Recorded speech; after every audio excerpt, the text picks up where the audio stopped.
1, 2, 1, 2, 3, 4.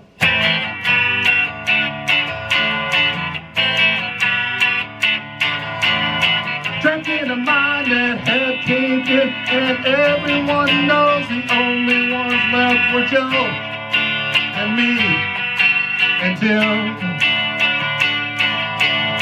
When they broke through to pull us free, the only ones left to tell the tale were Joe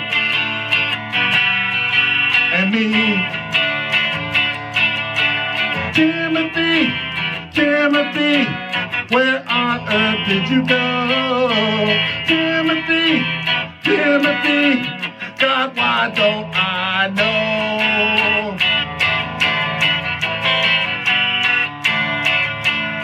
Hungry as hell, no food to eat, and Joe said that he would sell his soul for just a piece of meat. Water enough to drink for two, and Joe said to me, I'll take a swig, and then there's some for you. Timothy, Timothy, Joe was looking at you. Timothy, Timothy, God, what did we do?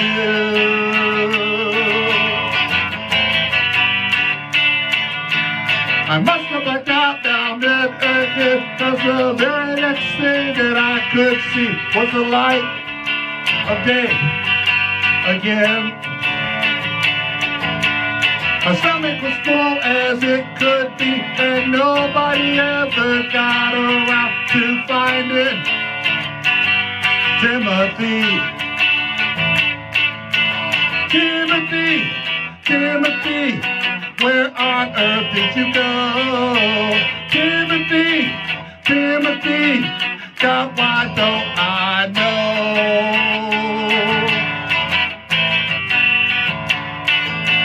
Timothy, Timothy, where on earth did you go? Timothy, Timothy, God, why don't I know?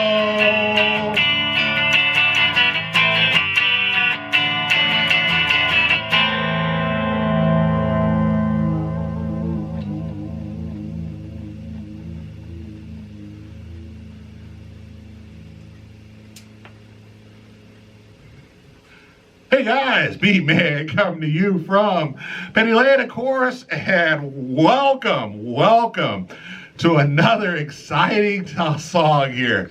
This one is called Timothy by the Buoys, and the Buoys is spelled differently. It's spelled B-U-O-Y-S, and the song came out in 1970. So let me tell you about this. First off, who wrote this song? The writer of the song is Rupert Holmes, and you're like, why does that name sound familiar? Well, it was Rupert. If you like pina coladas and getting caught in the rain, Holmes. It is that Rupert Holmes that wrote this song. Now this, let's see, let me tell you about this thing. I found this quite interesting. So, Rupert Holmes saw the Buoys playing in a club, and he said, you know what, I gotta get, these guys are really good. I gotta get them a record deal. So, he went to a record company, and he was actually able to talk them into giving the band a one single record deal. And I'm talking about a 45. And this was with Spectre Records. But the caveat was the company will pay to produce the music, but they are not going to promote the first single.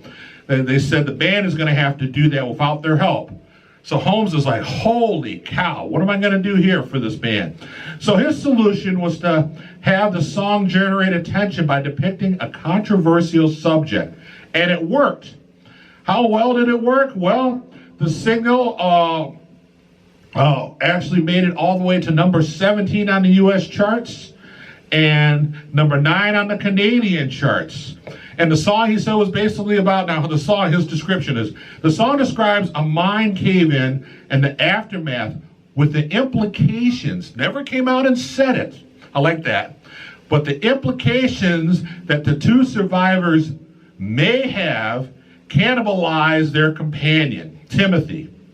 And came out, and it started going up the charts, and radio stations listen to this like, this is about cannibalism. We can't play this. So some some radio stations started banning this, right?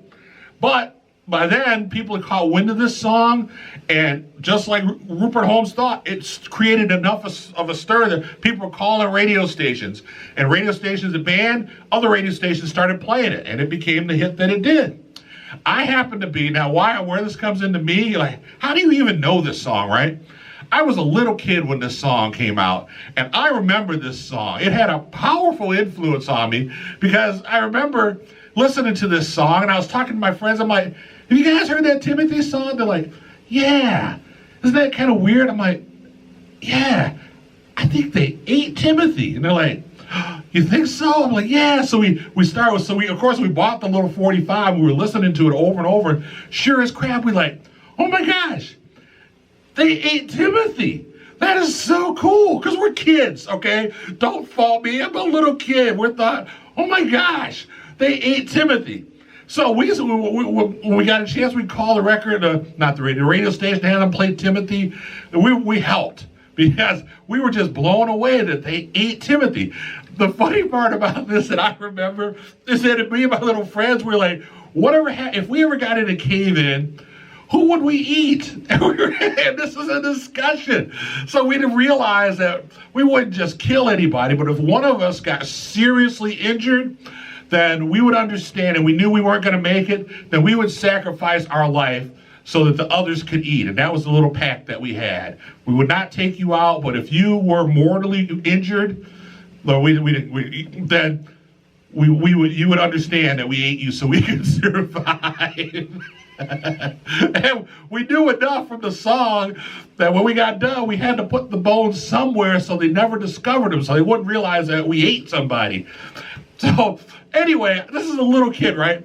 This song comes out in 1970. What is this, 2024? So 70, 80, 90, 2010, 220. 54 years later, the song still resonates with me, and I finally got to perform it. I've loved this song for so long. So, most of you have probably never heard this song, and the reason is, the single did well.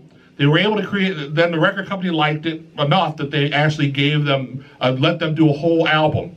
Unfortunately, out of the 4 singles that came off of that album, only 2 charted. Of course, Timothy did, and then they had another one called Give Up Your Guns that they released in 72, but it only made it to number 4 on the charts. And they only had that one studio album, and they never made another. And I think they were together for a couple of years, and then they split off and went off into different bands. So that was them. Things about the Buoys. They first off, in the band, you had Billy Kelly, you had Fran Brozina, you had Jerry Haldzik, you got Carl Syracuse, Chris Hanlon, and additionally, he wasn't in the band, but Rupert Holmes played piano on Timothy. And the band was formed in 1970 in Scranton, Pennsylvania in the USA. Music that they fell under, they only did one album, so it fell under pop rock. And like I said, they had a short career. But you don't call them one-hit wonders, they were 2-hit wonders. So if you enjoyed that song, how about giving it a thumbs up? More importantly, if you've never heard that song before, and I'm like, whoa, well, let me know about that. I'd like to know what your thoughts were on this particular song. If you enjoyed it, give it a thumbs up. If you liked it, how about being kind of nice and leaving me comments? Also, what your comments are on this song. And please, don't be mean. I mean, I was a kid, okay? I'm like a little kid. What do I know? It's funny, because as an adult, you'd be like, oh my God, it's cannibalism. That's so gross. But as a kid, you're fascinated with stuff. You know, it's funny, as I was talking to Plots about this. As kids, you don't know necessarily right or wrong until someone tells you. So you're just fascinated by it. So anyway, if you like that song, how about being kind of nice, give it a thumbs up. And then give me, and of course, Ava, Ava rocked her butt out on this song. So give her some props on this, right? Don't forget to tune in on Wednesday to check out Plots in the Pit at 1 p.m. And if you're not too upset with me for doing this song, tune back in on Saturday at noon at Penny Lane to check out the next song I'm going to do. I think this is as far out extreme as I tend to go on this one. But this is just, like I said, I've loved this song for 54 years, so oh well. I think that's all I got, so until next time, peace out. Wait, let me do this. Peace out. Please don't eat anyone. And live long and prosper.